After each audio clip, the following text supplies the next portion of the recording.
Para todo mundo que hoje se vê muito na sociedade, ah, que cresce o número de pessoas com pets, né?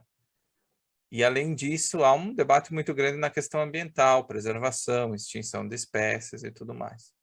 Dentro desse contexto do cuidado com os animais, com qualquer coisa, mas especialmente na pergunta com cuidado com os animais, ah, dentro do meio liberal, mas especialmente no meio objetivista, também já houve uma discussão sobre a questão dos direitos dos animais. Então a pergunta é: os animais têm direitos? Então, essa é uma questão muito polêmica e, como tu comentou, ainda mais nos dias de hoje, né, com uma crescente de pessoas ligadas ao vegetarianismo e veganismo, então uma certa conscientização sobre exatamente como animais são tratados, digamos assim, nos abatimentos de animais que nós comemos enfim, e até experimentos que são feitos com animais para fins medicinais. Então, isso é um tópico cada vez mais relevante, ele é um tópico complexo, porque a resposta estrita sobre se animais têm direitos, a resposta é não, né? E a gente entra exatamente por que a resposta é não, né? Então, a gente tem que pensar o que são direitos, né? E entendendo melhor o que são direitos, aí a gente consegue pensar se direitos se aplicam a animais ou se não se aplica, né? Então, um direito é uma condição necessária para a sobrevivência de um determinado organismo. Então, o ser humano, num contexto social, ele só pode sobreviver se a mente dele estiver livre para que ele possa pensar e agir com base nesse pensamento.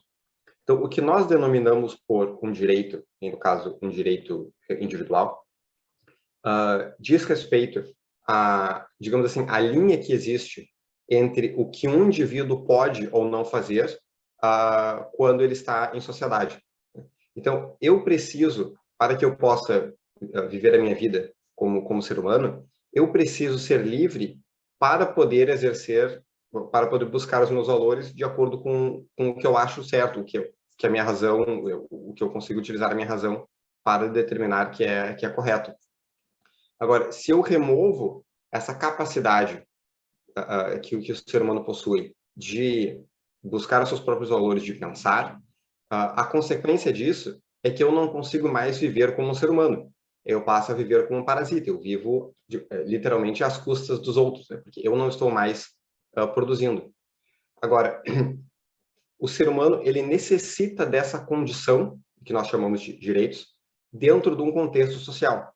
E aí, em um episódio anterior, nós tivemos a discussão sobre se direitos existem numa ilha deserta, ou uma ilha que só possui um indivíduo. E a resposta é não, porque o ser humano ele não tem nada que infrinja os seus direitos a não ser outros seres humanos, né?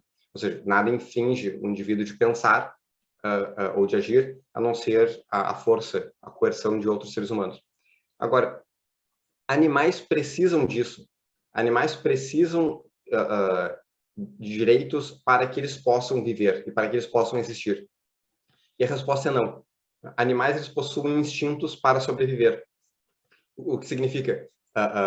Eles nascem com um código que já diz para eles quais ações necessárias que eles precisam conduzir, eles precisam realizar para que eles possam se manter vivos. Agora, parte da complexidade dessa questão tem a ver com o que surge, daí surge a questão, tá? Se animais não possuem direitos, isso significa que eu posso maltratar animais. Quer dizer, eu vou pegar ali um gatinho e eu vou torturar o gatinho, né? E a resposta é não. Quer dizer, o fato de animais não possuírem direitos, que é uma questão técnica, filosófica, isso não significa que eu posso maltratar animais. Então, continua existindo uma questão moral, o modo que os seres humanos tratam animais continua possuindo uma base moral, né? Ainda que animais não possuam direitos legais. Então, do ponto de vista legal, do ponto de vista político, animais não possuem direitos, mas ainda existe uma moralidade perante como nós tratamos animais. E aí que talvez a discussão sobre o modo que os animais de fazenda, né, mas a fazenda aqui no sentido industrial da coisa, né, que as vacas ficam enfileiradas e elas praticamente não se movimentam a vida inteira, etc.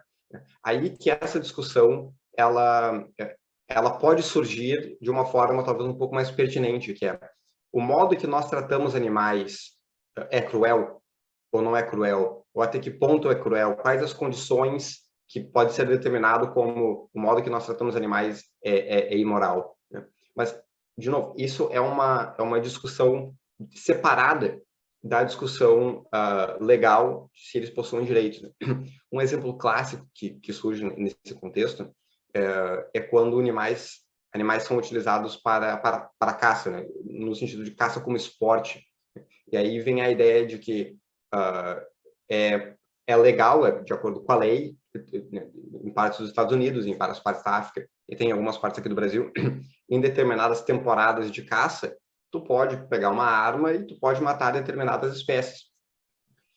E isso, muitas vezes, não é feito para que a pessoa coma aquele animal, né? Não é uma questão de sobrevivência, digamos assim, mas é uma questão de esporte no sentido de diversão, de atividade, de desafio.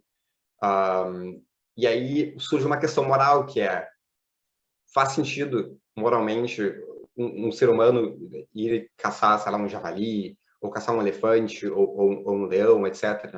Então, essas são questões diferentes. Né? Então, estritamente falando, animais não possuem direitos, mas isso não significa que a gente pode ser cruel com animais. E toda a questão de exatamente o que constitui crueldade com animais e exatamente em que ponto é cruel nós utilizarmos ratinhos para fazer experimentos medicinais que eventualmente desenvolvem remédios que salvam pessoas. Todas essas questões elas são muito complexas e requerem um especialista muitas vezes em cada área específica para que isso possa ser abordado. Né? Então aqui dentro do campo da filosofia a gente se limita a esclarecer que animais não possuem direitos porque eles não vivem em sociedade da mesma forma que nós vivemos. Então, não existe nada que impeça, estritamente falando, que o animal siga o que o seu código genético determina para que ele possa sobreviver. Para quem, complementando, então, a parte que o Ricardo comentou da questão da moral, né, da moralidade, da relação humana com os animais, né, e no trato dessa questão, há uma tradução no Objetivismo Brasil de um texto que fala sobre a relação da Rand com gatos. Ela adorava gatos. Então, ela argumenta o porquê o cuidado com aquele gato, com seus gatos, era um valor objetivo para ela. Mas aí é a questão da teoria do valor que nós não vamos tratar aqui nessa pergunta. Mas o texto consta ali nos comentários do YouTube.